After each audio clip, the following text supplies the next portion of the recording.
Yo, what up, Corner Crew? This is the Duo's Corner, where stories come alive, ideas ignite, and every opinion matters.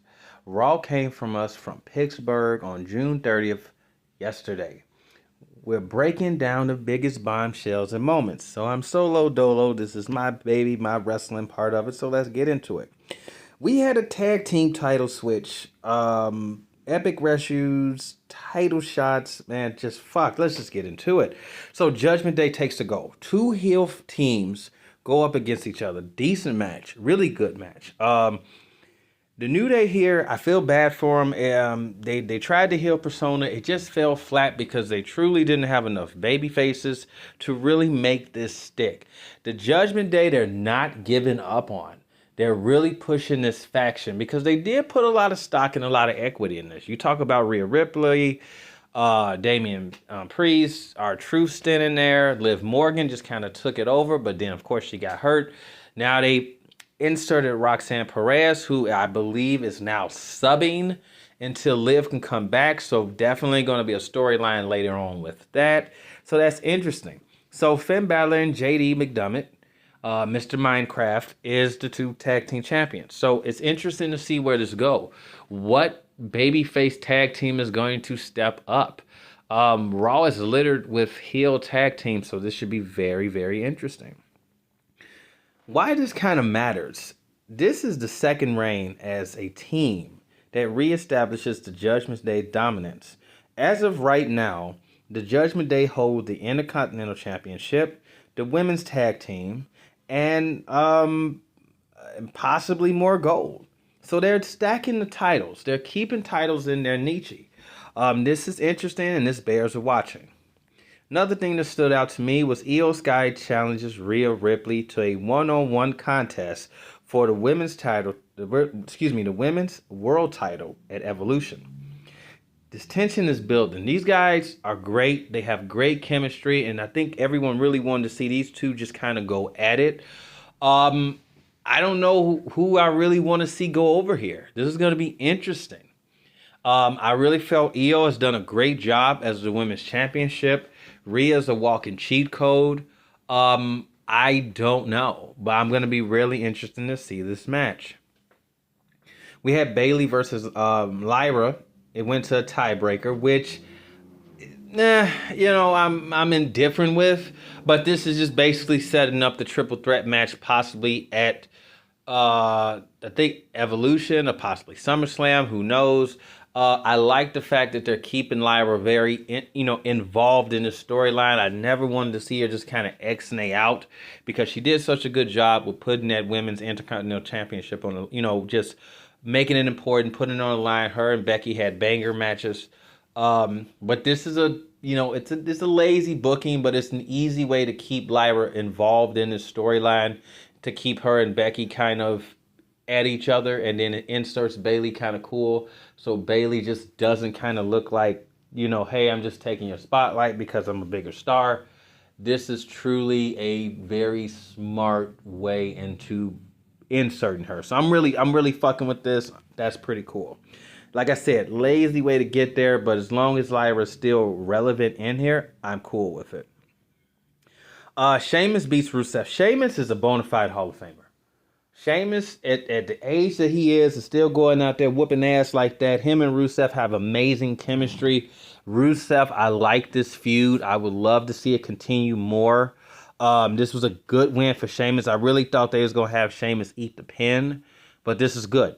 Grudge matches, you know me, works. I like to just see two big motherfuckers go at each other. Just who's better, who's tougher.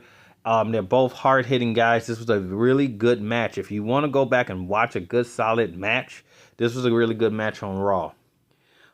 We had a lot of chaos. The tag showdown. Jey Uso saves the day. Sami Zayn and Penta battled Braun Breaker and Bronson Reed.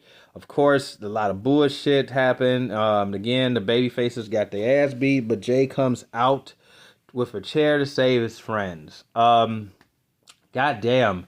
Just a second ago, Jey was the champion, and it's like now he's kind of back down to a mid-carder.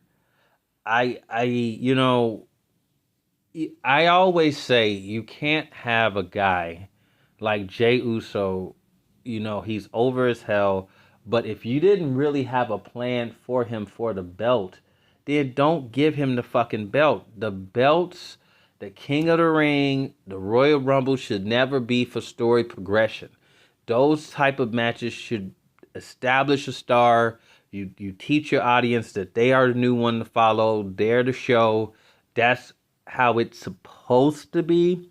But for whatever fucking reason, it just never fucking gets there.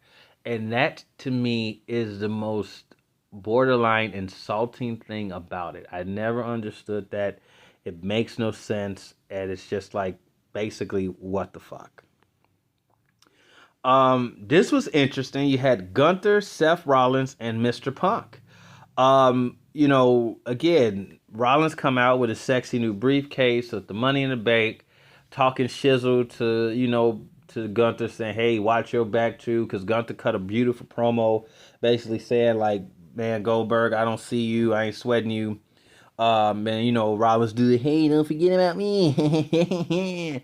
And Punk comes out, they fight about it, and that feud is going to be forever long lasting. I still say the end game is Punk is going to beat Rollins for the belt. That's what I think. Possibly next WrestleMania, those two can headline. That might be down the pipeline. That will make the most sense. Punk will have to take the belt from Rollins to really solidify that he is the best in the world.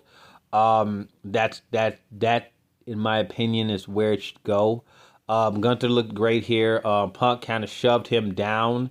So we saw what happened when the last guy that kind of punked and embarrassed Gunther asked Jimmy Uso the last time that happened. So Punk, Mr. Brooks, I will please watch your back.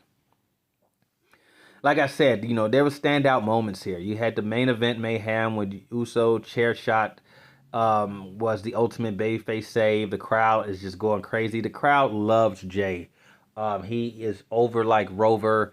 That's why I say they got to find a way to get some type of gold around him and keep him in that upper main event or upper mid Carter. They can't just let him fucking just go to the wayside. The Judgment Day Power Trip. They're holding 3 tag team titles across all the brands. They're kicking ass. They got Intercontinental Champion. The Judgment Day look huge right now. I guess Liv is kind of kicked out, I guess, at the moment. But we know when Liv come back, her and Roxy Perez and possibly Raquel Rodriguez are going to have to talk about it or possibly fight about it. So that's really what we're looking forward to when Liv come back. So they're telling a good story here with the Judgment Day. Right when you thought they were about to disband, they kind of amped them up even further. There's so much interesting storytelling here, but I just don't want them to just fuck around and just let it die. Come on, like let's keep it moving, let's keep momentum flying, let's keep kicking some ass and doing what we need to do. I mean, there's a lot of shit here. It's a lot of things they're feeding you, but we can't lose the plot of what's going on. We want everything to make sense. Um, One of the things I thought was interesting too as well, we had a backstage segment with Dominic and AJ Styles. All right, Mysterio flashes the fucking doctor's note, blocking Styles from his match until he's medically cleared, quote unquote. This is building intrigue. Is AJ Styles going to dethrone Mr. Mysterio? That's cool. Like I already talked about, Seth Rollins, Punk, and Gunther. This looks really good. Possibly a triple threat match somewhere down the line to the eventual Punk and Rollins for the title, which I believe is going to possibly be the next WrestleMania. Um, this is interesting. It's funny.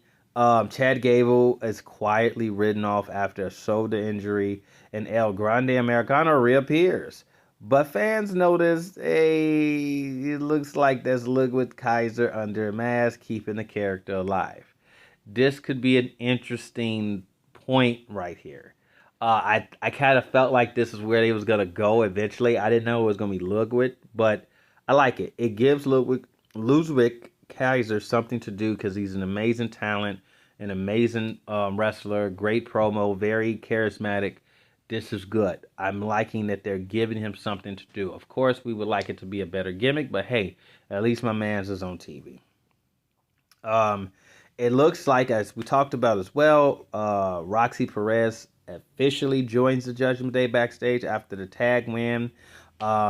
Basically subbing for Liv Morgan through her recent soldier injury. So, that's going to be a storyline as well.